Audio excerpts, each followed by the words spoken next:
오늘 본문 8절을 한번 보시겠습니까? 네, 8절을 보면 마음이 청결한 자는 하나님을 보는 복이 있다 이렇게 말합니다. 성도 여러분, 마음이 청결하다라는 것은 무슨 뜻이기에 하나님을 보는 것일까요? 우리는 지난 주일 설교에서 이 팔복에 나오는 이 앞부분이 바로 회개하는 자의 여러 다양한 모습, 이것을 보여주는 것임을 살펴보았습니다. 그래서 회개하는 자는 5장 3절 보면 심령이 가난합니다. 동시에 4절 애통을 하고 5절에 온유하고 6절에 위에 줄이고 목마릅니다. 그리고 사람들을 긍휼히 여기고 그리고 오늘 본문 8절처럼 마음이 청결해집니다. 그래서 이것은 8가지 각각 다른 모습을 말하는 것이 아니라 세례 요한과 예수님이 전하신 복음의 핵심이 회개하라 천국에 가까이 왔느니라 이지 않습니까? 그래서 회개하는 자는 이렇게 심령이 가난하고 애통하고 의에 줄이고 목마르고 그리고 마음이 청결해집니다. 그래서 회개하는 자가 가지는 마음이 청결한 것, 이것이 무엇인지, 그리고 또 9절에 있는 화평하게 하는 것, 그리고 10절에 있는 의를 위하여 박해를 받는 것, 이것이 무엇을 뜻하는지 살펴보고, 그리고 그 결과 우리가 세상의 소금과 어떤 빛이라는 이러한 정체성이 생기지 않습니까? 그래서 이것에 대해서 오늘 살펴보도록 하겠습니다. 먼저 마음이 청결한 자, 이것을 사울 왕과 다윗 왕을 비교해서 마음이 청결한 자가 무엇을 의미하는지 이것을 비교하여 보도록 하겠습니다. 사울 왕이 아말렉과의 전쟁에서 크게 승리했습니다. 하나님은 아말렉과 전쟁에서 승리했을 때 아말렉 왕을 죽이고 그리고 아말렉에게 속한 모든 소와 양을 죽이라고 했습니다. 그런데 사울이 전쟁에 승리하고 나서 아말렉에게 속한 소와 양들이 탐이 난 것입니다. 그래서 나쁜 것들은 다 죽이고 좋은 것들은 살려 주었습니다. 그래서 이것에 대해서 사무엘이 아주 크게 책망을 했습니다. 이 책망을 들은 사울이 어떻게 반응하는지 살펴보겠습니다. 사무엘상 15장 30절에서 31절인데 한 절씩 있습니다. 사울이 이르되 내가 범죄하였을지라도 이제 청하옵나니 내 백성의 장로들 앞과 이스라엘 앞에서 나를 높이사 나와 함께 돌아가서 내가 당신의 하나님 여호와께 경배하게 하소서 하더라. 이에 사무엘이 돌이켜 사울을 따라가매 사울이 여호와께 경배하니라. 30절 보면 사울이 사무엘에게 이렇게 말해요. 내가 범죄하였을지라도. 그러니까 이것은 사울이 지금 진정으로 자신의 범죄를 이제 인정하는 것이 아니에요. 그냥 사무엘을 설득하기 위해서 너 말대로 내가 범죄하였을지라도 내가 너에게 청한다. 내 백성의 장로들 앞과 이스라엘 앞에서 나를 높여달라. 그래서 당신이 나를 인정하는 의미에서 나와 함께 돌아가서 내가 당신의 하나님 여호와께 경배하게 하라 이래요. 자신의 하나님 여호와가 아니라 사무엘의 하나님 여호와께 경배해서 내가 사무엘에게 인정받음, 그래서 백성들 앞에서 높아지게 해달라 이렇게 말합니다. 그래서 사울의 마음에는 하나님이 없어요. 그러면 사울의 마음에는 무엇이 있느냐면 이렇게 사람들에게 인정을 받는 것, 그리고 자신이 지금 왕이라는 이 권력, 직위를 갖고 있지 않습니까? 이것을 계속 유지하려는 마음, 이것으로 가득 차 있습니다. 그래서 그는 하나님을 보지 못하는 거예요. 그래서 마음이 청결하지 못하면 청결하지 못한 대신에 어떤 것들이 있지 않습니까? 이것을 인해서 하나님을 보지 못합니다. 그래서 우리 사람들이 어떤 물질, 명예, 권력이 이 땅을 살아가는데 참 편리한 것들입니다. 그런데 이것들이 자신이 통제할 수 없는 범위만큼 이 소유하게 되면은 이것을 계속 유지하고 더 많이 가지려는 마음이 파고듭니다. 그러면 그만큼 하나님은 없어지는 것이에요. 그래서 우리가 너무 부하지도 않는 것, 너무 가난하지도 않는 것, 그래서 하나님을 충분히 소유하고 누릴 만큼 내가 무엇을 갖는 것, 이것만큼 기도하는 것, 이만큼만 절제하는 것, 이게 장래적으로 우리에게 좋습니다. 그래서 우리에게 좋은 곳으로 오는 것들이 장기적인 관점에서까지 꼭 좋은 것이 되는 건 아니에요. 자, 이에 비해서 다윗을 살펴보겠습니다. 다윗은 우리가 잘 아는 것처럼 우리아의 아내 밧세바와 간음을 했습니다. 그녀가 임신했을 때 이 사실을 숨기려고 우리아를 맹렬한 전쟁터에 보내어 죽였습니다. 이 소식을 접한 나단이 다윗에게 와 책망을 합니다. 이에 대한 다윗의 반응입니다. 사무엘하 12장 9절부터 10절 한 절씩 읽습니다. 그러한데 어찌하여 내가 여호와의 말씀을 업신 여기고 나 보기에 악을 행하였느냐? 내가 칼로 햇사람 우리아를 치되 암몬 자손의 칼로 죽이고 그의 아내를 빼앗아 내 아내로 삼았도다. 이제 내가 나를 업신여기고 햇사람 우리아의 아내를 빼앗아 내 아내로 삼았은즉 칼이 내 집에서 영원토록 떠나지 아니하리라 하셨고. 이렇게 책망을 했거든요. 그랬더니 다윗이 사무엘하 12장 13절로 대답을 합니다. 저와 같이 읽겠습니다. 다윗이 나단에게 이르되 내가 여호와께 죄를 범하였노라 하매 나단이 다윗에게 말하되 여호와께서도 당신의 죄를 사하셨나니 당신이 죽지 아니하려니와. 다윗은 참 깨끗하게 인정을 했죠. 왜 나단의 책망을 그대로 인정했을까요? 이게 다윗의 훌륭한 점인데 바로 그때 다윗은 하나님을 본 것입니다. 하나님 앞에서 숨길 게 있습니까? 없습니까? 숨길 수 없어요. 하나님 앞에서 자신을 살필 때 자신의 죄가 너무나 적나라하게 다윗 자신에게도 드러난 것이에요. 그러면서 정신을 차린 것입니다. 그래서 깨끗하게 내가 여호와께 죄를 범하였다. 사람들이 아니라 여호와께 죄를 범했으니 내가 무슨 변명할 말이 있겠느냐 이래. 그러자 나단이 다윗에게 여호와께서도 당신의 죄를 사하셨나니 당신이 죽지 아니하려니와. 그러면 사울은 어떻게 됐습니까? 사울은 변명을 했거든요.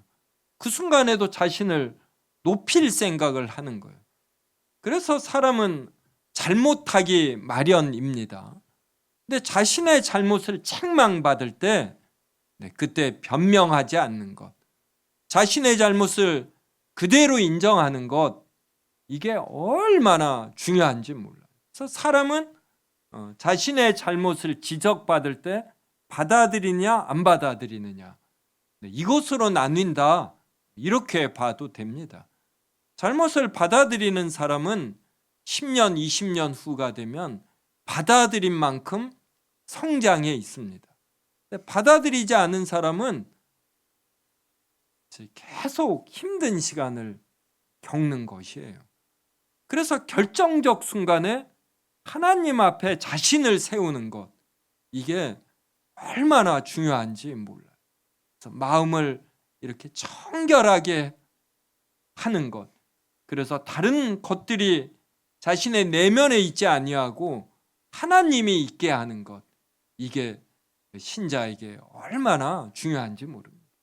그래서 회개하는 자는 이렇게 마음이, 심령이 가난해지고 마음이 청결해져서 천국을 소유하고 하나님을 볼 줄 알아야지 됩니다. 여러분도 아마 인생을 살면서 부분적으로 하나님을 느끼고 경험하고 본 경험이 있을 것입니다. 어떤 경우에 하나님을 강하게 느끼시는지요? 제 경험 하나를 나누겠습니다. 제가 신학교에 이제 들어가 2학년이 되었는데, 저는 신학교 1년 동안 남양만 두레마을에서 3년째, 만 3년째 일을 했습니다. 아마 제 인생에서 가장 바쁘고 힘들고 몸이 지칠 때가 신학교 1학년이었어요. 두 가지 일을 병행하다 보니까 신학교 1학년 마칠 즈음에 제 인생에서 가장 몸이 지쳐 있었던 때였습니다. 그래서 동기들하고도 잘 못 어울리고 그랬는데 2학년 1학기 끝날 무렵에 또 동기들 중에 신학생들이라 나이가 들어서 온 분들이 꽤 있습니다. 그분들이 저를 좋게 봐서 원우회 회장으로 추천을 했어요. 그래서 2명의 원우 회장으로 나왔는데 이제 저도 그 한 명이 되었습니다. 이렇게 거절할 수는 없고 이제 정견 발표를 해야지 되는데 어떻게 해야지 되나 계속 고민을 하는데 이런 생각이 들었어요. 하나님 앞에서 내가 가진 특성, 내가 무엇을 지향하는지, 그리고 나의 장점과 단점이 무엇인지 이것을 말하는 거였습니다. 그래서 내가 원우회장으로 적합한지 여부를 이러한 신학생들이 판단할 수 있도록 이러한 생각을 할 때 그때 제 마음이 청결해지는 걸 느꼈고 하나님 앞에서 저를 이렇게 객관화한다라는 느낌이 들었고 그러면서 마음이 충만해지는 이러한 느낌을 받았습니다. 그래서 저는 그 이후로 중요한 결정을 내릴 때마다 깊이 생각을 하고 또 산책도 하면서 내가 가진 욕심이나 사람은 본능적으로 자신의 존재감을 인정받으려는 이러한 성향이 있습니다. 그러면 자신도 모르는 가운데 전제해 놓는 것들이 있어요. 그러면서 자신이 결정을 내리면 편향된 결정이 되는 것이죠. 그래서 자신을 하나님 앞에서 잘 살펴서 하나님께서 기뻐하시지 않는 것들이 무엇인가, 내가 갖고 있는 잘못된 전제들이 무엇인가 이것을 찾아내고 하나님께서 기뻐하시는 것이 무엇인가, 나의 이 결정이 다른 사람들을 불편하게 할 것인가 편안하게 할 것인가 이렇게 생각을 하려고 합니다. 그러면 그렇게 하면 할수록 하나님을 느끼고 그때 이 마음에 평안이 있고 정말 제가 깨끗해짐 이러한 것을 느낍니다. 이제 마태복음 5장 9절에 있는 화평하게 하는 것의 의미를 살펴보겠습니다. 화평하게 하는 자는 복이 있나니 그들이 하나님의 아들이라 일컬음을 받을 것이며, 이것도 성경에 나오는 인물을 통해서 살펴보겠습니다. 다윗의 아들 중 압살롬이 있었습니다. 그에게 다말이라는 이제 여동생이 있었어요. 그리고 다윗의 이제 배다른 형제 중에 암놈이 있었습니다. 이 암놈이 이 압살롬의 누이 다말을 이제 사랑한 것이에요. 그래서 우라로 말미암아 병이 날 정도로 우리가 상사병이라고 하는 이것에 걸린 겁니다. 그때 이 암논이 자신의 친구 요나답에게 이러한 내용을 말했어요. 그러니까 이 말을 들은 요나답이 이 암놈에게 어떻게 상담하는가 이걸 살펴보겠습니다. 사무엘하 13장 3절에서 5절인데 한 절씩 읽겠습니다. 암논에게 요나답이라는 친구가 있으니 그는 다윗의 영 시므아의 아들이요 심히 강교한 자라. 그 암논에게 이르되 왕자여 당신은 어찌하여 나날이 이렇게 파리하여 가느냐 내게 말해주지 아니하겠느냐 하니 암논이 말하되 내가 아우 압살롬의 누이 다말을 사랑함이니라 하니라. 같이 읽습니다. 요나답이 그에게 이르되 침상에 누워 병든 채 하다가 내 아버지가 너를 보러 오거든 너는 그에게 말하기를 원하건대 내 누이 다말이 와서 내게 떡을 먹이되 내가 보는 데에서 떡을 차려 그의 손으로 먹여주게 하옵소서 하라 하니. 이게 참 안 좋은 이런 상담이잖아요. 안 좋은 제안입니다. 그럼 또 이 암논이 이것을 깨달아야지 돼요. 그런데 유유상종이라고 암논이 이것을 좋게 여겨 꾀병을 부리고 그래서 다윗 왕 아버지가 찾아오고 그에게 어떤 다말로 하여금 이러한 과자를 구워 먹게 해달라. 그래서 그대로 합니다. 그래서 다말만 자신의 침실로 혼자만 은밀히 불러서 거기서 강제로 관계를 가져버립니다. 이 관계를 가진 이후에 그 다음 성경 구절이 뭐라고 말하냐면 관계를 가진 이후에는 사랑했던 마음보다 더 미워하는 마음이 생겼더라. 그래서 이 다말을 그 상태에서 내쫓아 버립니다. 그러자 다말이 그래요. 지금 이 행위는 너가 나를 강제로 관계에 가진 것보다 더 나쁜 것이다. 그런데 이 말을 암논이 받아들이지 못해, 이해하지 못해. 그래서 그 결과 어떻게 됩니까? 이 압살롬이 칼을 갑니다. 그래서 어느 날 자신의 이 배다른 형제들을 잔치자리에 초대한 이후에 이 암논을 죽여버리는 것이에요.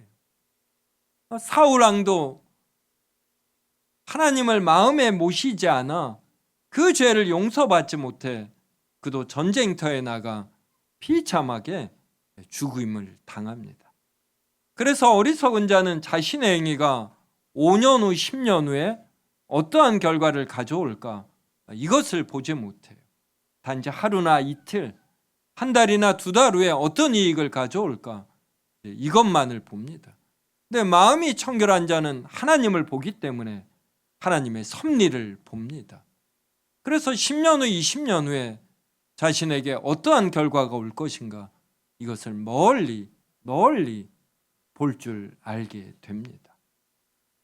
요나답은 화평을 깨뜨리는 자예요. 친구 암논에게 잘못된 조언을 해서 다윗 가정의 화평을, 이스라엘의 화평을 깨뜨리는 자입니다. 그래서 이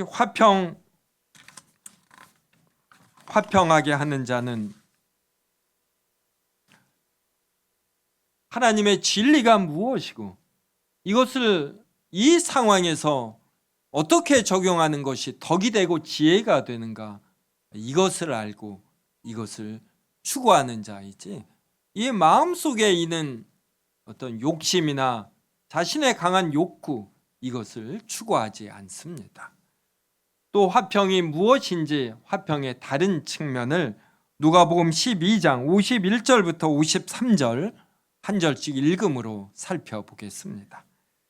내가 세상에 화평을 주려고 온 줄로 아느냐? 내가 너희에게 이르노니 아니라 도리어 분쟁하게 하려 함이로라. 다섯 사람이 있어 분쟁하니 셋이 둘과 둘이 셋과 하리니. 같이 읽습니다. 아버지가 아들과 아들이 아버지와 어머니가 딸과 딸이 어머니와 시어머니가 며느리와 며느리가 시어머니와 분쟁하리라 하시니라. 이것은 예수님이 제자들에게 하신 말씀이에요. 51절 보면 예수님은 세상에 화평을 주려고 오신 것이 아니다. 내가 너희에게 이르노니 도리어 분쟁하게 하려 함이라. 이 말은 하나님께서 즉 예수 그리스도께서 이 땅에 진리를 주러 오신 것이에요. 그러면 이 진리를 받아들인 자들과 받아들이지 아니하는 자들 간에 이제 분쟁이 발생하고, 이러한 분쟁은 심지어 가정 내에서도 부부 간에도 발생한다라는 것입니다. 그러므로 5장 9절이 말하는 이 화평은 단순히 좋은 게 좋다, 이제 이러한 의미는 아니에요. 하나님의 진리와 사랑에 근거한 화평이 되는 것입니다. 그래서 우리가 가는 곳에 화평하게 하는 자가 되어야지 되는데, 늘 하나님의 진리, 하나님의 사랑, 이것에 근거해야지 되고, 그래서 화평하게 하려면 진리와 사랑을 알아야 할 뿐만 아니라 또 덕과 지혜가 있어야 하겠지요. 이러한 자는 9절 후반절에 보면 하나님의 아들이라 일컬음을 받습니다. 야, 역시 하나님을 믿는 자라 다르다. 또 하나님을 믿는 자의 참된 모습, 여기에 화평이 있는 것이에요. 근데 어떤 사람은 이렇게 분쟁을 가져옵니다. 우리가 그러면 안 돼요. 어떻게 하면 화평을 이루게 할 것인가? 이것을 위해서 우리의 마음과 행동, 말, 이러한 것을 이렇게 절제할 줄 알고 올바른 곳으로 향하게 할 줄 알아야 합니다.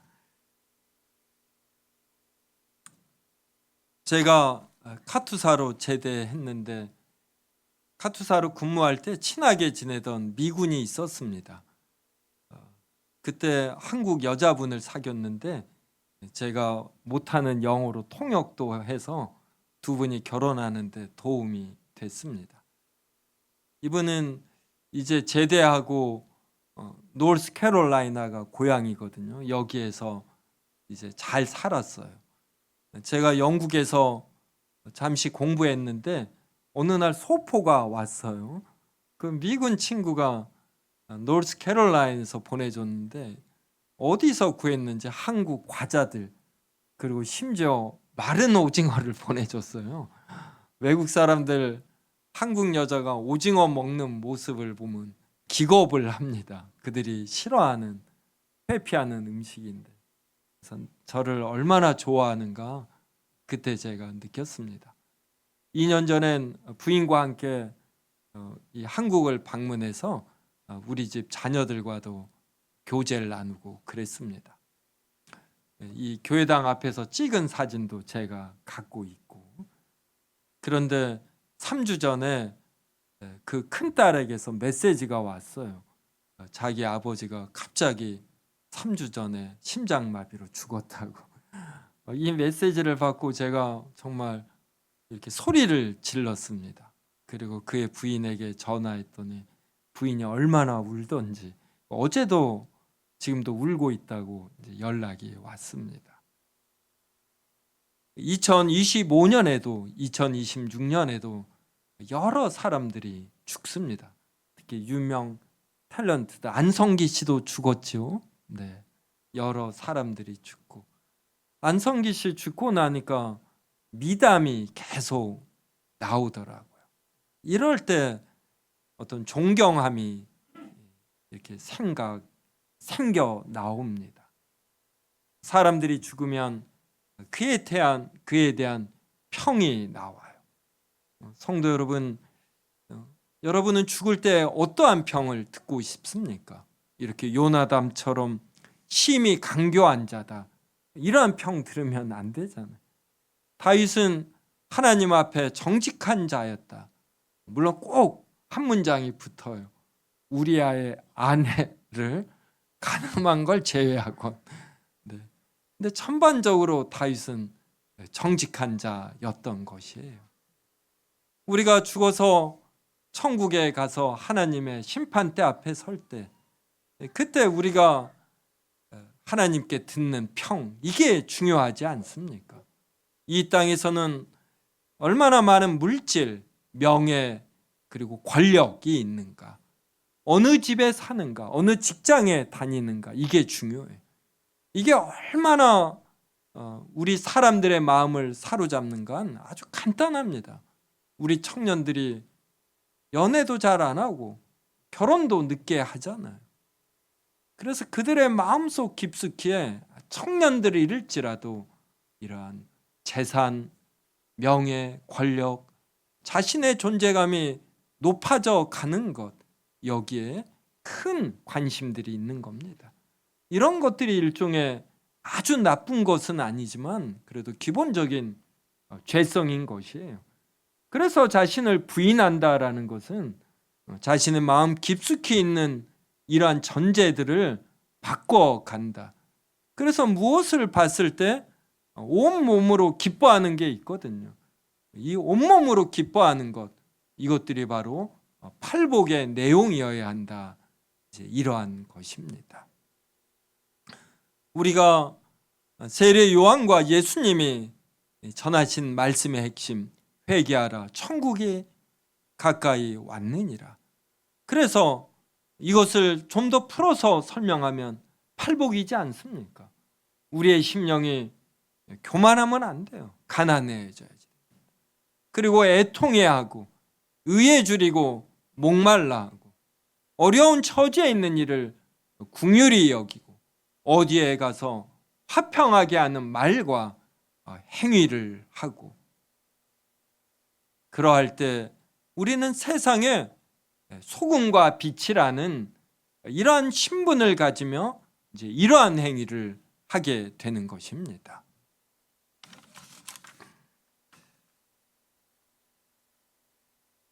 (5장 10절도) 한번 보겠습니다. 의를 위하여 박해를 받은 자는 복이 있나니 천국이 그들의 것임이라.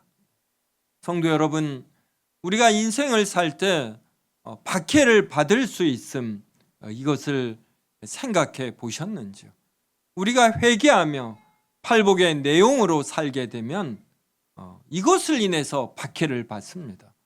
왜냐하면 하나님의 진리와 사랑을 모르는 자는 하나님의 진리대로 사는 자가 이렇게 불편한 것이에요.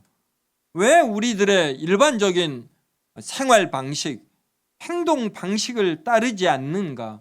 이거에 대해서 불편합니다. 그리고 이렇게 행동하는 자를 인해서 자신의 이익이 침해를 받습니다. 그러면 박해하게 되어 있는 것이에요.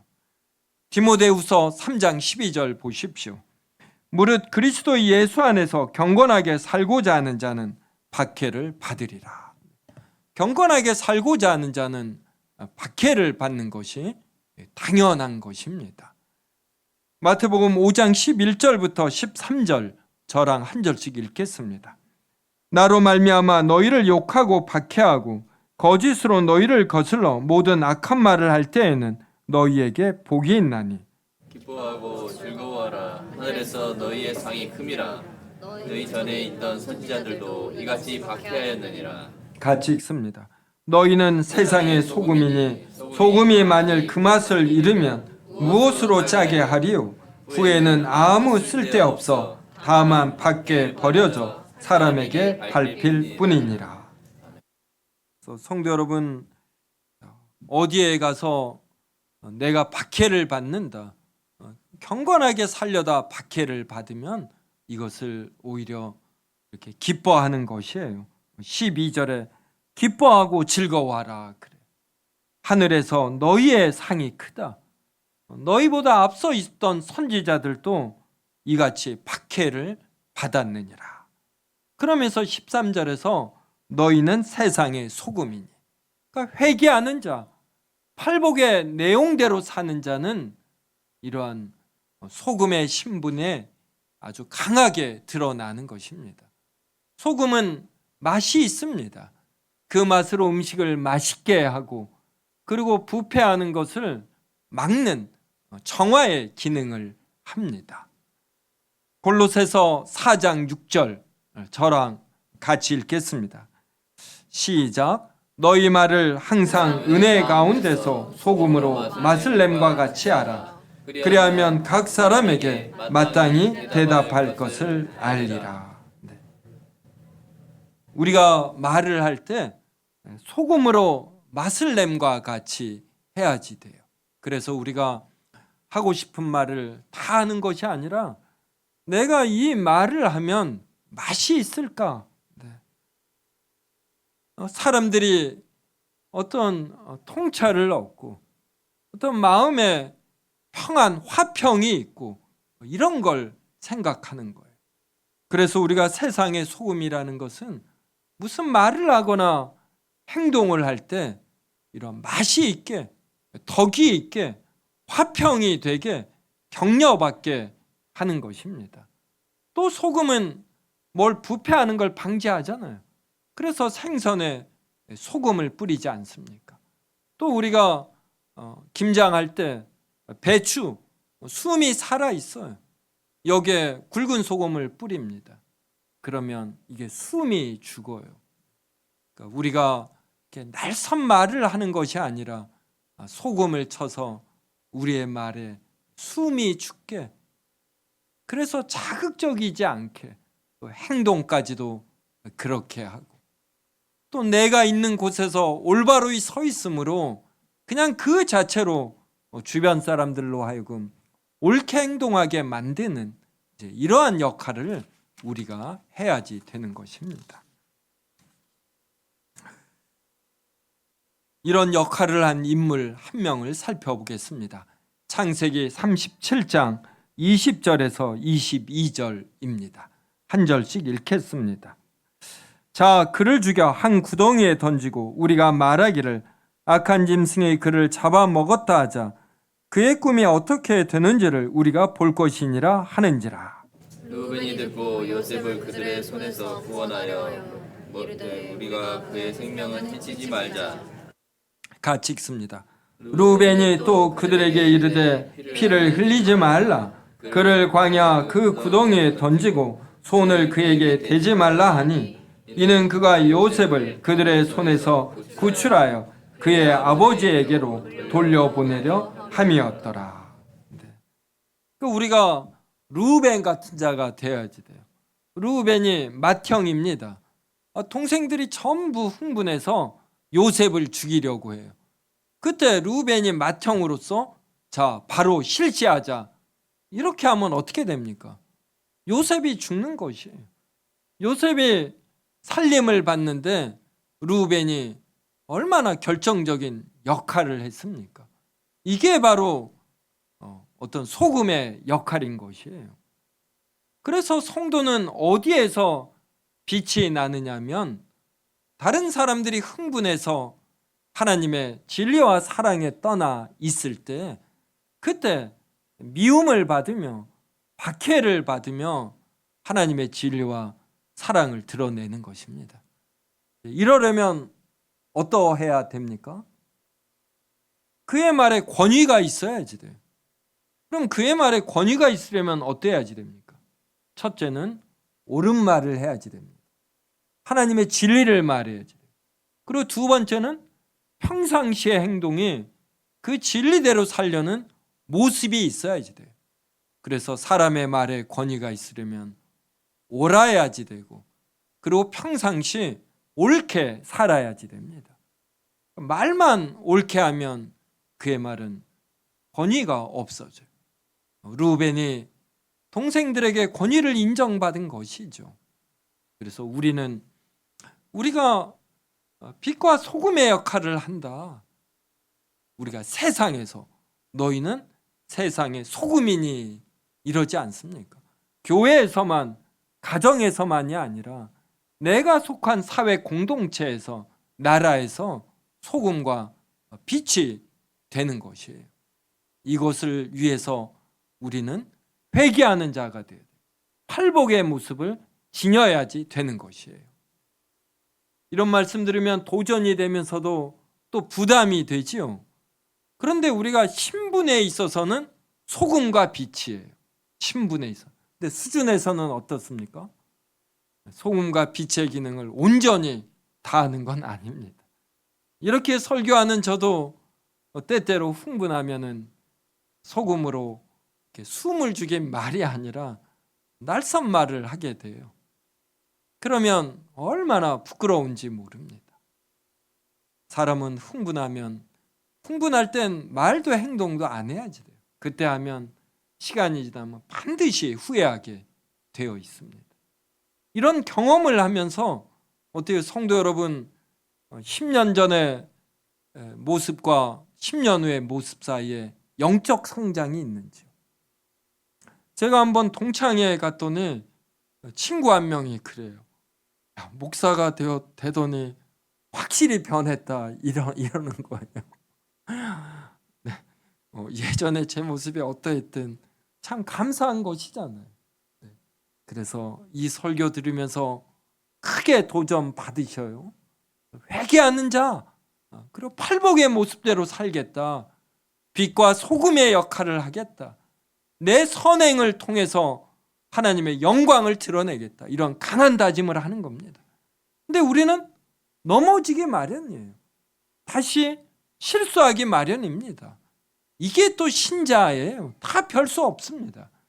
그런데 중요한 것은 나선형의 전진이에요. 10년 전보다 1년 전보다 나아져야지 됩니다. 한 달 후, 두 달 후에 우리가 더 나은 영적 성장, 이게 있으면 되는 것이에요. 오늘 성찬 받으시면서 이러한 다짐 더 강하게 해서 우리의 행위를 통하여 하나님께 영광 돌리는 우리가 되기를 주님의 이름으로 기원합니다.